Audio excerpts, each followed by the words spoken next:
Every April Fool's Day, my boyfriend would stage an elaborate, fake proposal as part of a prank coordinated with his best friend, Lexi. Last year, I was so caught up in the moment, heart hammering against my ribs as I reached for the ring, that I didn't notice the mechanical trap hidden in the velvet box. It snapped shut on my finger. I screamed in genuine pain. Jackson and Lexi just roared with laughter, completely oblivious to the fact that my finger was turning a bruised, sickly purple.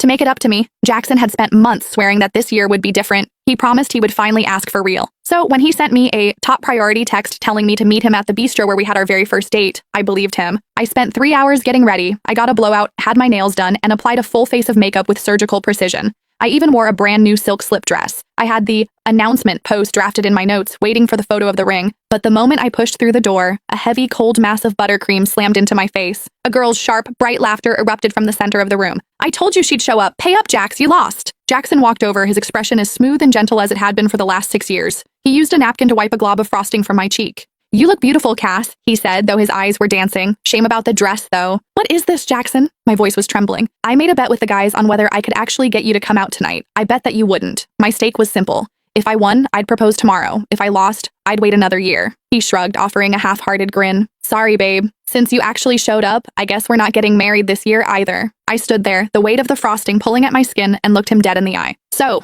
you know what tomorrow is?" He laughed, dismissive. "Of course I do. Our 6-year anniversary. How could I forget?" The sticky sweetness on my face felt suffocating. In that moment, the realization hit me with the force of a physical blow. Our anniversary would always play second fiddle to a prank, and I would always play second fiddle to Lexi. I reached down and slid off the simple silver band we'd worn as a promise set since college. "Then we're done. We're breaking up." The sharp clink of the ring hitting the hardwood floor silenced the entire room. Jackson's brow furrowed. "Don't do this, Cassie. It's just a little cake. I'll help you clean it up when we get home. You know Lexi. She used to play way rougher than this. She's actually being restrained tonight for your sake." He stepped closer, his voice dropping to a low, warning hum. "I went to a lot of trouble to get everyone here. Don't make me look like the guy who's dating someone who can't handle a joke." Lexi slumped onto the velvet sofa, her face a mask of exaggerated poutiness. "Seriously, Cassie, it was just a laugh.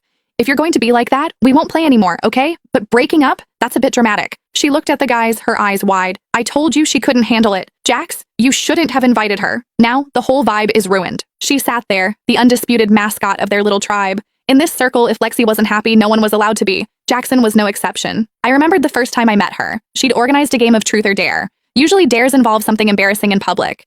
Her dare for me was to perform an intimate sound right there in front of the group. When I told her I didn't appreciate that kind of humor, Lexi's eyes instantly welled up. She'd bolted out of the room. The entire group, Jackson included, had chased after her to comfort her. The party that was supposed to be my welcome ended with me sitting alone in a dark apartment,